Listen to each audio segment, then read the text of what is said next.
Break news చూస్తున్నా మళ్ళీ Hydraa action లోకి దిగింది. ప్రస్తుతం మణికొండలో హైడ్రా కూల్చివేతలు చేపడుతోంది. భారీ బందోబస్తు నడుమ అక్రమ నిర్మాణాలను కూల్చివేస్తోంది హైడ్రా. దీనికి సంబంధించిన బ్రేక్ న్యూస్ మనం చూస్తూ ఉన్నాం. మణికొండలో హైడ్రా కూల్చివేతలు చేపట్టింది. ఎక్కడైతే అక్రమ నిర్మాణాలు ఉన్నాయో ఆ సమీప ప్రాంతాల్లో హైడ్రా అధికారులు చేరుకున్నారు. భారీ బందోబస్తు నడుమ అక్రమ నిర్మాణాలను కూల్చివేస్తూ ఉన్నారు. ప్రస్తుతం దానికి సంబంధించిన విజువల్స్ అయితే మనం చూస్తూ ఉన్నాం. హైదరాబాద్లో మళ్ళీ హైడ్రా యాక్షన్ స్టార్ట్ చేసింది.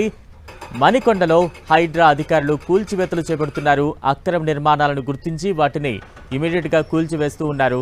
ఇక తాజా అప్డేట్స్ అందించేందుకు మా ప్రతినిధి రాముడు సిద్ధంగా ఉన్నారు. రాముడు.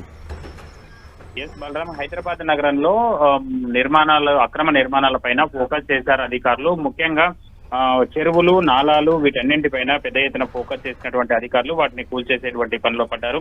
ఈ నెక్నాపూర్ చెరువుకు సంబంధించి నిన్న క్షేత్రస్థాయిలో పర్యటించారు హైడ్రా కమిషనర్, అదేవిధంగా హైడ్రా అధికారులు.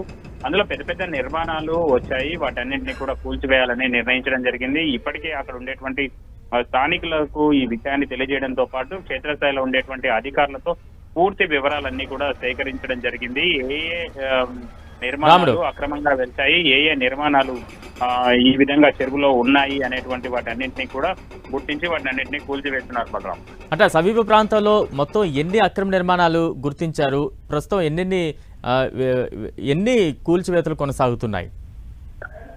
ప్రధానంగా దీనికి సంబంధించి కొద్దిసేపట్లో పూర్తి వివరాలను హైడ్రా అధికారులు చెప్పే అవకాశం ఉంది. ముఖ్యంగా ఈ చెరువు పరిసరాలు, అదేవిధంగా ఎఫ్టీఎల్ బఫర్ జోన్ లోకి చొచ్చుకొచ్చినటువంటి నిర్మాణాల పైన అయితే ఫోకస్ చేయడం జరిగింది. ఎఫ్టీఎల్ బఫర్ జోన్ లోకి వచ్చి అవన్నీ ఇంకా నిర్మాణ దశలో ఉండడం, అందులో నివాసం లేకుండా ఉండే వాటిని మాత్రమే ఇప్పుడు అధికారులు కూలుస్తున్నారు. ప్రధానంగా మనం చూడొచ్చు పెద్ద పెద్ద నిర్మాణాలు ఇవన్నీ కూడా కొద్దిమంది అక్రమార్కులు ఈ విధంగా ముందుకొచ్చి రాజకీయ ప్రోద్బలంతో వీటిని నిర్మిస్తున్నారని గతం నుంచే హైడ్రా అధికారులు చెప్తున్నటువంటి పరిస్థితి ఉంది.